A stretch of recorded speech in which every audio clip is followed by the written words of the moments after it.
Well, let's talk about light. I think light's easier to focus on. See, and we know this, I'm using some quantum physics here, so it's not all entirely sort of fantasy. We know that what happens when light strikes an object is not what Newtonian physics says it is. Newtonian physics says when photons strike a surface, they bounce off. And the photon is fundamentally unchanged. You see, it's the billiard ball view again. Actually, that's not what happens. What happens is, when a photon strikes a surface, it's absorbed by the surface, and it also it disappears into the quantum void. And then a new photon is reconstituted and emitted by the surface. So that's what happens with reflection. So imagine that a photon is striking a green tree. Lots of photons are striking the tree on a sunny day out in the Norwegian forest. Then the photons are going deeply inside the tree, maybe beyond the tree into this quantum realm, where perhaps they absorb the very essence of treeness itself.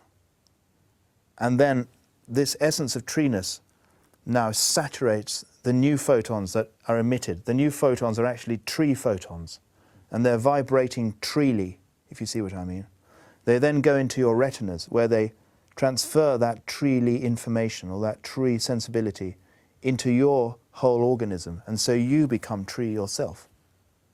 So in this sense, light could be a form of communication, deep communication, like glue almost, that glues us to the world and is a channel for meaning between different beings in the world. This is how I see light. Everything is full of qualities. Everything is a subject. And light is one way in which these qualities travel from one being to another, through our eyes, but also through the air, through sound. I haven't thought about it much with respect to sound.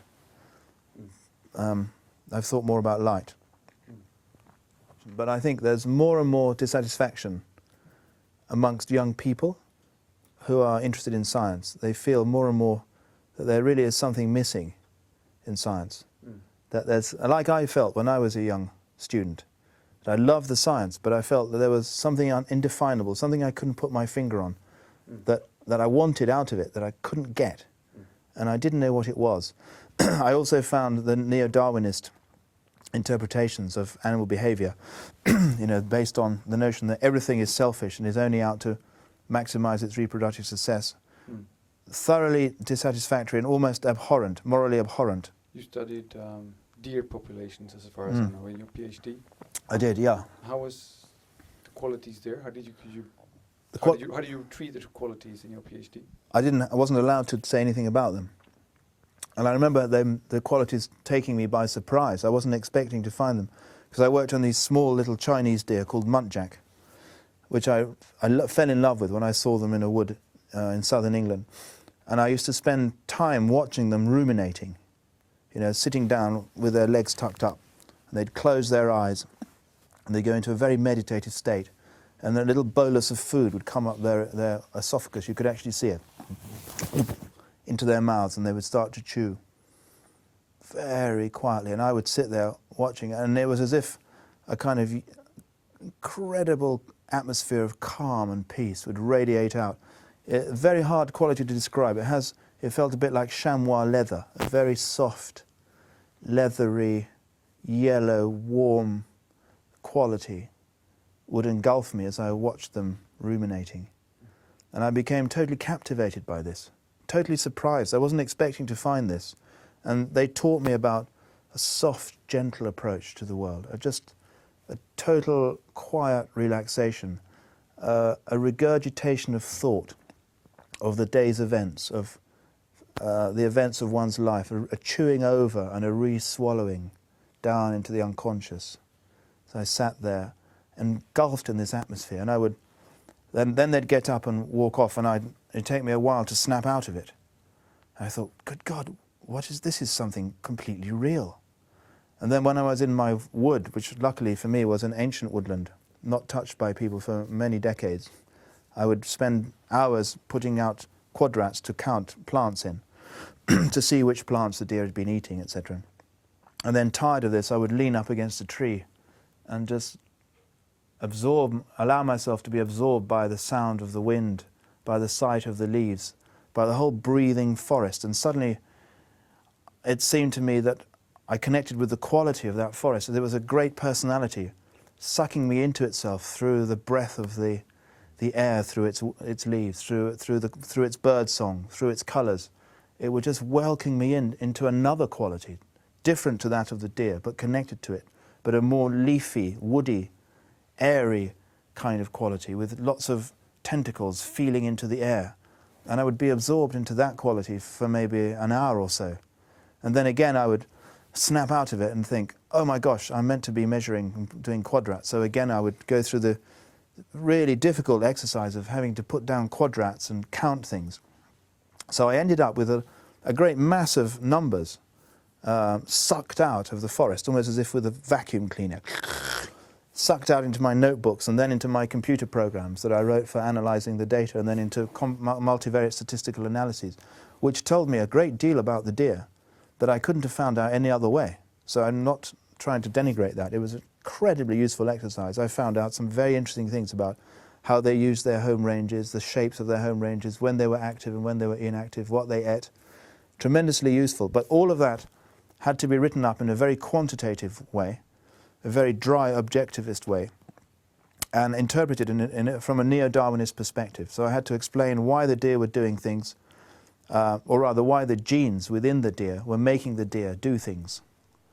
And the qualities that I'd felt were irrelevant. In fact, I didn't speak to anyone about them. I noticed them, but I did nothing with them because there was no room for them.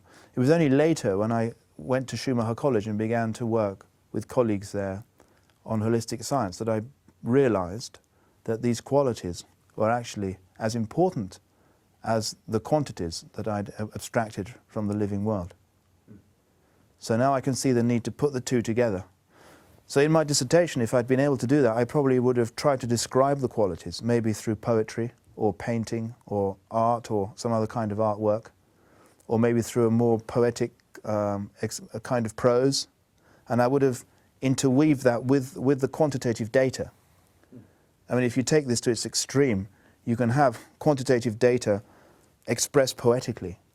I don't think anyone's ever done this before, and it would be a jolly nice thing to read instead of these dry academic dissertations like mine that nobody ever bothers to read. So there's no need to throw away the quantities.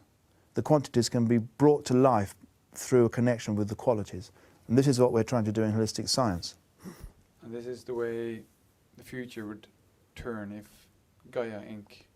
and the love of Earth, as you're talking about, becomes a future? Yes, future? And it might have been the way science had developed around the time of Descartes, had it not been for a deliberate effort to repress this approach to science. It could have become a much more integrated form of science. And I think well, who knows if it'll become the way of science in the future. That remains to be seen. But there's always that potential.